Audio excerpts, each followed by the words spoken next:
Сәлеметсіңдер ме балалар? 2 сынып қазақ тілі пәні 82 сабақ. Сөз құрамы туралы не білдім тақырыбы. Бүгінгі сабақта сендер сөздерді сөз құрамына қарай талдай алуды, тақырыбына қарап мәтін мазмұнын болжауды үйренетін боласыңдар. Келесі сабақты жіберіп алмау үшін каналға тіркеліп, қоңыраушаны басыңдар. 76 жаттығу тақырыбы бойынша мәтін мазмұнын болжа. Мәтінді тыңда. Тақырыбы ең қымбат байлық. Демек, мәтінде адамның ең қымбат байлығы туралы айтылған болуы керек. Ертеде бір жалқау, о жаратқан ием-ай, жарық дүниеге әкелген соң, дәулеті шалқыған бай етіп жаратсаң етті.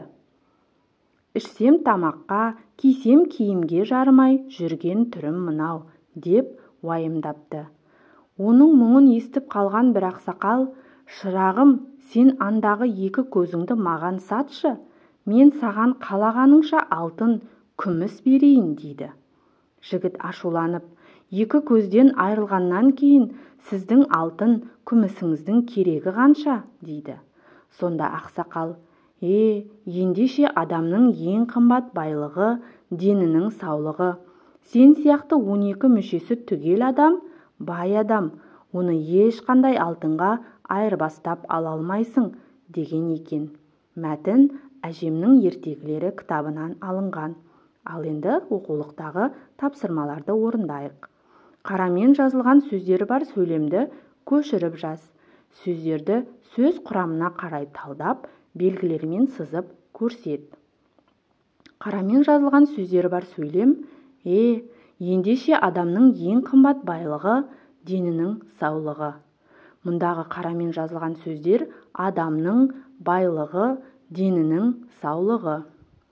Адамның түбірі адамның жалғау, байлығы түбірі бай, лық, жұрнақ, жалғау. Денінің ден түбір, інің жалғау. Саулығы сау түбірі, лық, жұрнақ, жалғау. Осылай сөз құрамына талдап, белгілермен сызып көрсетеміз. 77 жаттығу ойлан тап. Жібектің інісі суық тиіп ауырып қалды. Қанша дәрі ішсе де ем болмады. Жібек інісіне қатты жаны ашыды. Сиқырлы дәрі тапсам ғой деп армандады. Дерек көздерден ақпараттар іздеді. Сөйтіп інісіне шипа болатын ем тапты. Ол қандай ем деп ойлайсың? Дәріден басқа тағы қандай ем қолдануға болатынын дерек көздерден ізде.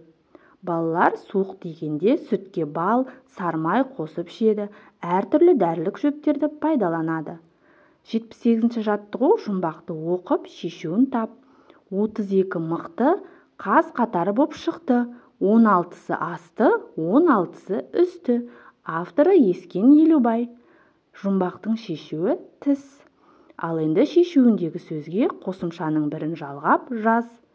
Тіс түбіріне тер жалғауын жалғап жазамыз.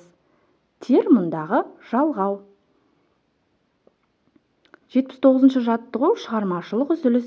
Коньки теуіп жүріп, байқамай бір қызды қағып кеттің. Ол құлап қалды. Осындай жағдайда сен не істер едің? Балалар, ойланып көріңдер. 1. Кешір дейсің де кете бересің. 2.